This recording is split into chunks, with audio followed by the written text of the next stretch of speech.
Jack Parker never thought he would end up raising his son alone, yet life had a way of writing its own script. After his wife's passing, he retreated inward, focusing on making ends meet and ensuring young Eric had what he needed. Their townhouse was small and modest, squeezed between similar brick houses on Ashwood Lane.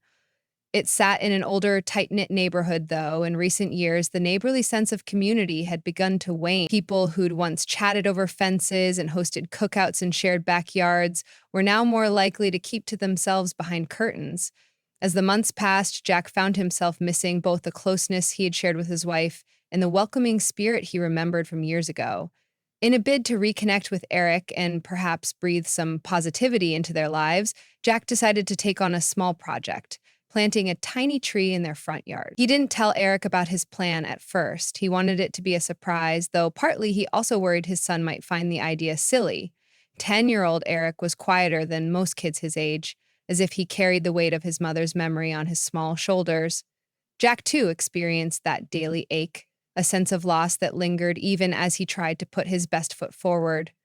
He yearned for a way to bring life and color back into both their lives. He happened upon an article highlighting the power of planting trees to commemorate loved ones, and he felt an instant spark of recognition. This was something they could do together, something that might symbolically root them to the future rather than letting them wilt in the past. That Saturday afternoon, Jack escorted Eric to the local nursery. The air was filled with the tang of freshly watered soil, the scent of blossoms, and the delicate hum of conversation. Small, vibrant saplings fanned out in rows, each with a label and care instructions. Eric, his expression caught somewhere between curiosity and cautious excitement, ran his fingers over the leaves of a tiny oak. Its leaves were bright green and delicate, almost translucent in the sun. Jack watched his son's face, feeling gratitude for seeing even a glimmer of excitement. When Eric turned to him and asked if that was the tree they could buy, Jack smiled. What better choice than an oak-strong, dependable, long-living, an anchor in times of change? They gathered their supplies: soil mix, a sturdy plastic pot for the initial stages, mulch, and some supports. Chatting with the nursery clerk, Jack learned a detailed planting regimen for oaks. This was all new to him. Up until then, his only brush with gardening had been the occasional watering of his wife's houseplants. But he and Eric listened attentively, determined to offer this seedling its best chance. Turning to Eric, he said, "This will be our project. We take care of it and grow with it, just like that article said, okay?" Eric nodded, a spark lighting his eyes.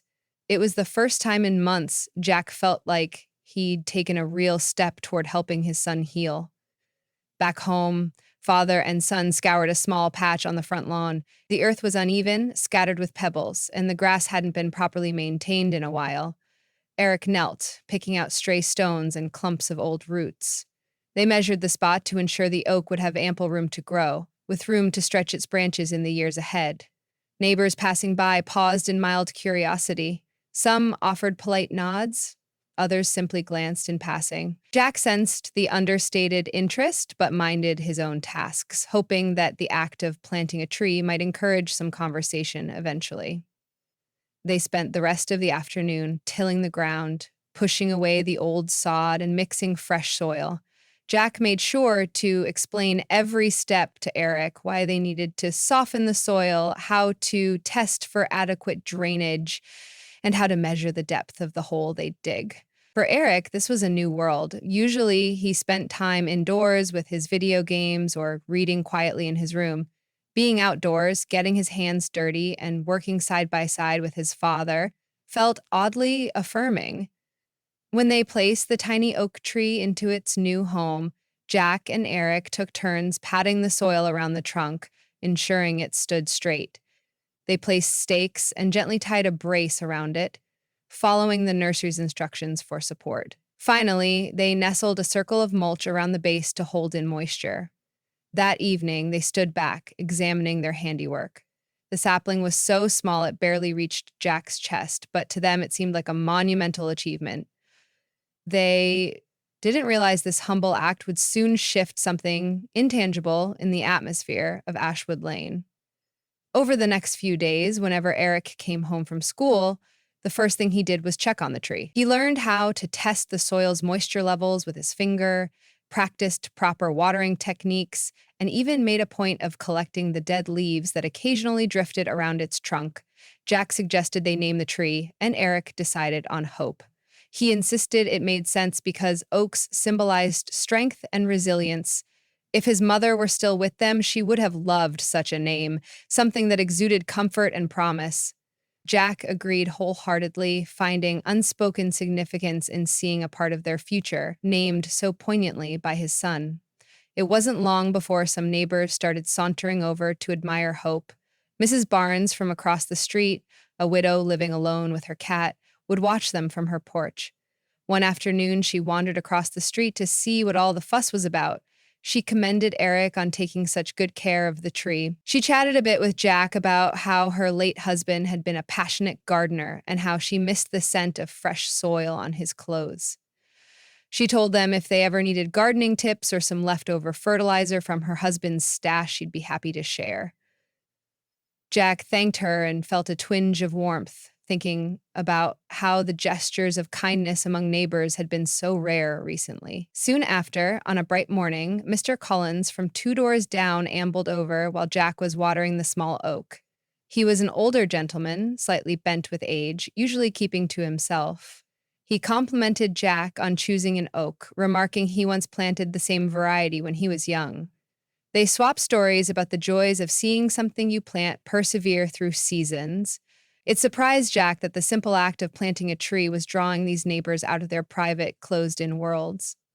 As the weeks turned to months, Hope grew a little taller, her trunk sturdier. Jack and Eric found that the routine maintenance became a bonding tradition. Whether it was weeding the area, adjusting the ties around its trunk, or adding mulch, they did it together. Occasionally, Eric would spot Mrs. Barnes peeking through the window or Mr. Collins giving a gentle wave. Once on a Saturday morning, the Griffins, an energetic couple who had just moved in, came over bearing homemade lemonade to say hello. They complimented the tree, mentioning how refreshing it was to see someone investing in the beautification of the neighborhood. Jack invited them into his kitchen for a brief chat, grateful for the company. Word spread in the months ahead about this father and son endeavor. Children who biked down Ashwood Lane would sometimes stop to see if Eric was around, curious about the sapling's slow and steady progress. Jack found his porch visits lengthening.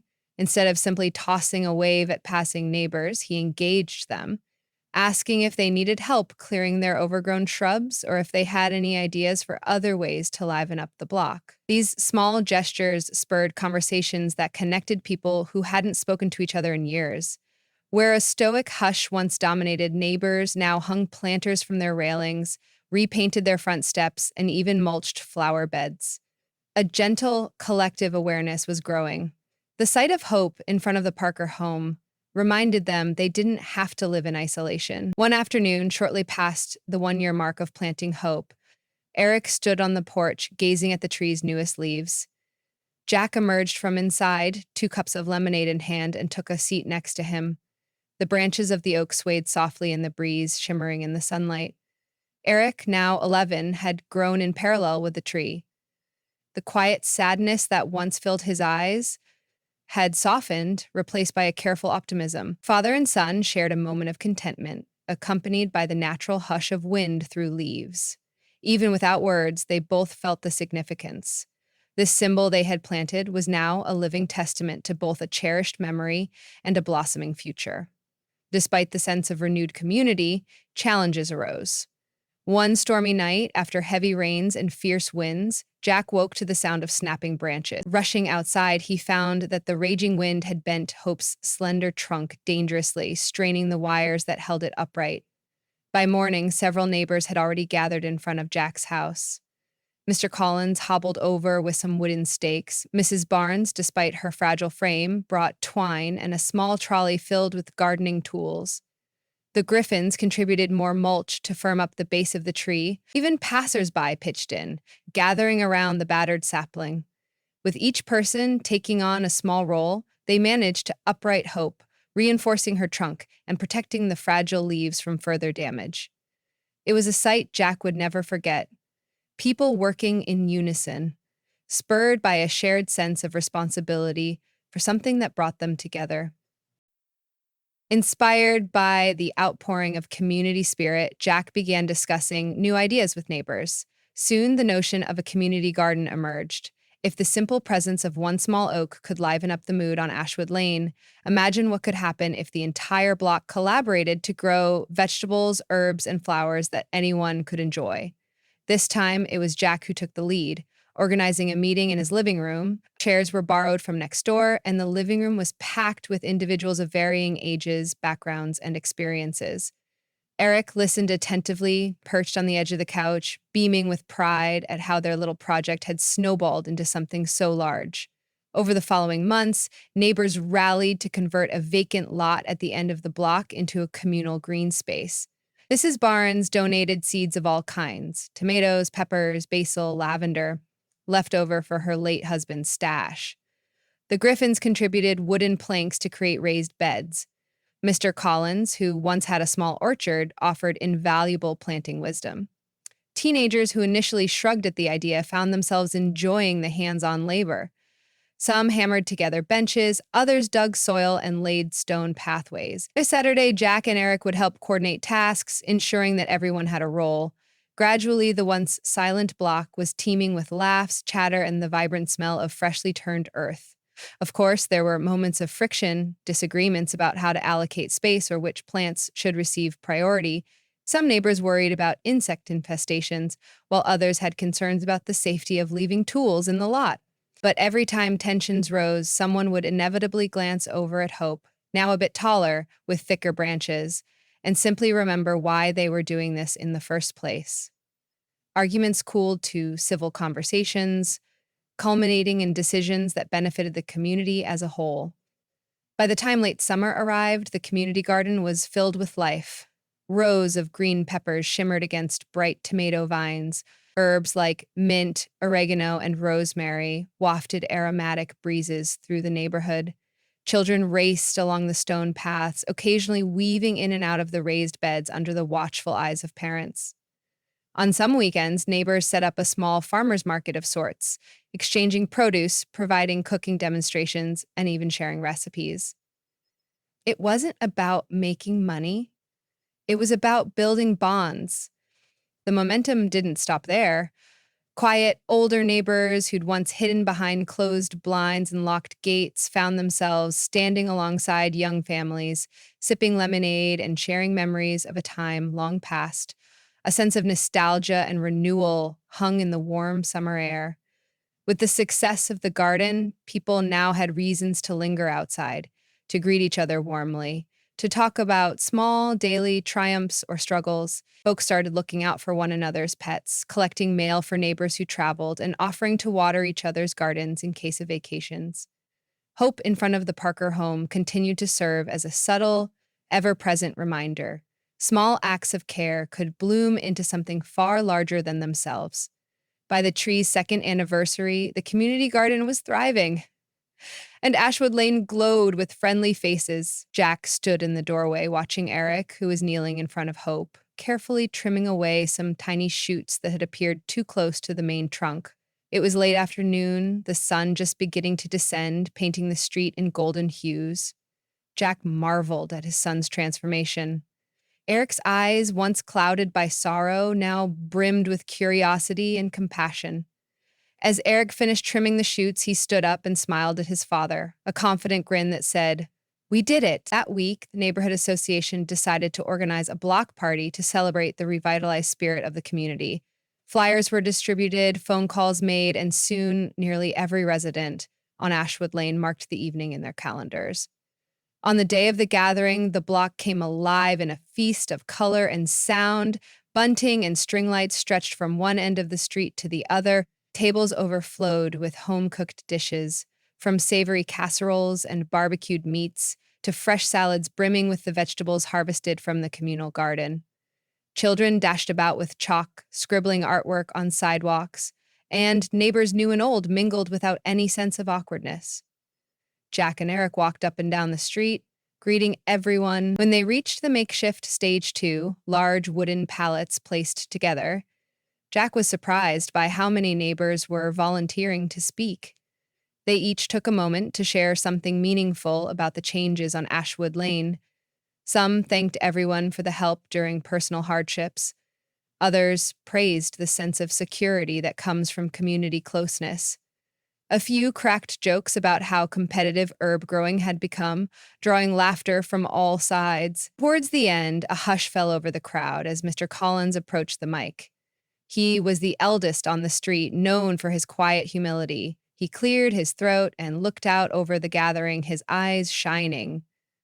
I've lived here for over 50 years, seen a lot of neighbors come and go. But what's happening now? This warmth, this unity, it's something beautiful. He paused, glancing toward the Parker house. And it all started with a small tree. Jack and Eric, we owe you our thanks. You reminded us that a seed planted with love and cared for consistently can spark incredible growth in nature as well as in our hearts. Applause erupted, reverberating through the block. Jack felt Eric's hand slip into his. A surge of emotion welled up in him.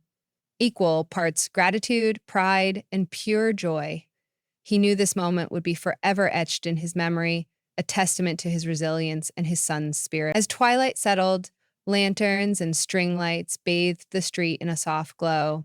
Conversations lingered and laughter soared into the summer sky. The block party stretched on, with families trooping home late into the night. By the time only a few clusters of neighbors remained, chatting under the lampposts, Jack and Eric found themselves back in front of Hope. Fireflies blinked across the lawn, and the oak's leaves rustled gently. Thank you, Dad, Eric said quietly, for everything. Jack looked at his son, now on the cusp of becoming a teenager, and felt genuine peace. Planting Hope had not only given them a shared purpose, but it had also brought life to a community that was once fractured and distant.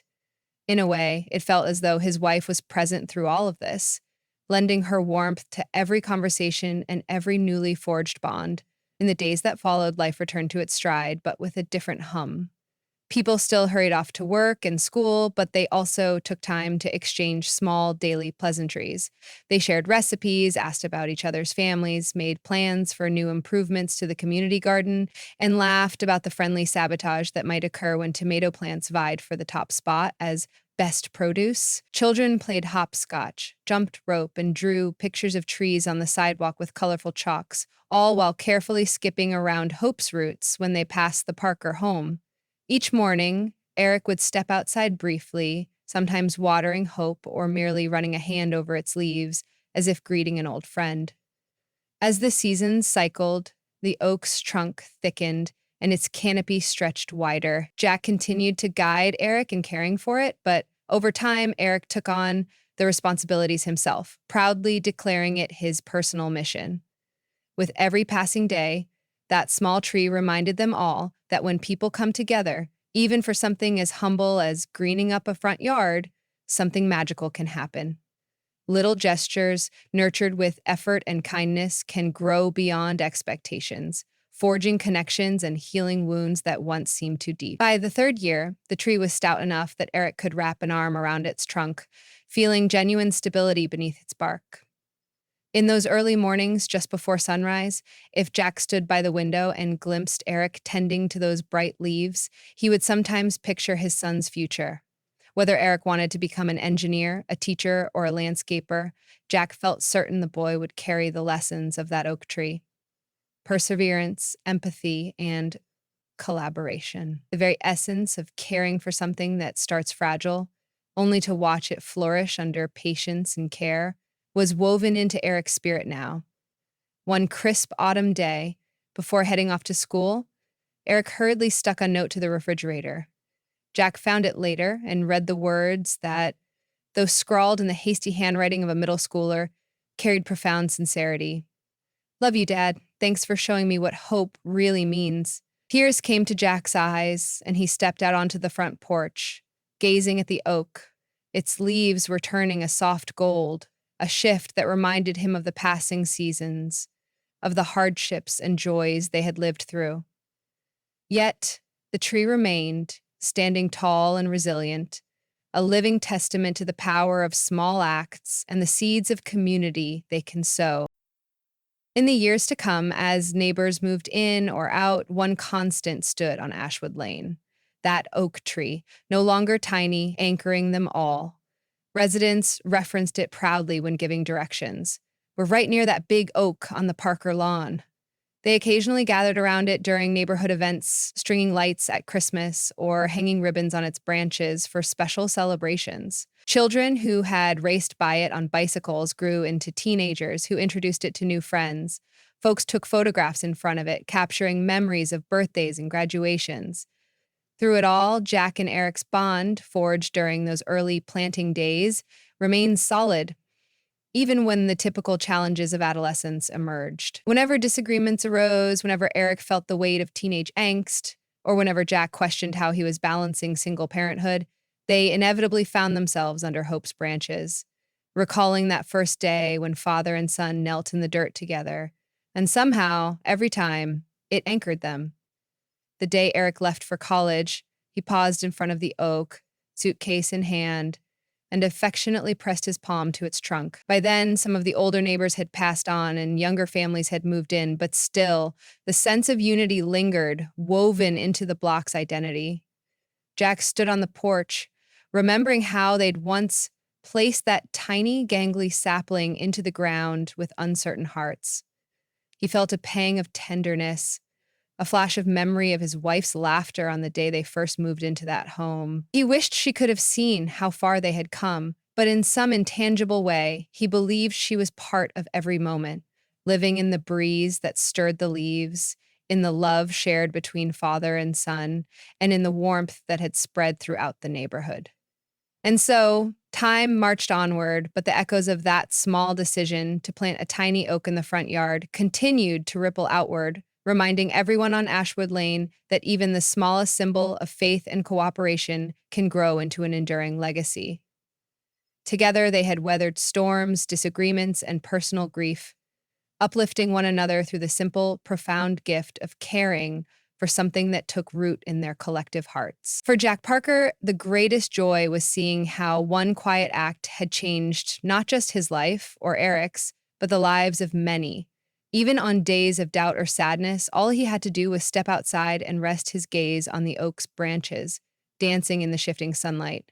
It was a reminder that hope, like a seed, like a sun, like a community, thrives under patient nurture and the promise of brighter tomorrows. And though the neighborhood might someday forget exactly how their blossoming spirit had started, the living proof stood tall at the Parker house, whispering in the rustle of leaves. New beginnings are always possible, even from the smallest of seeds.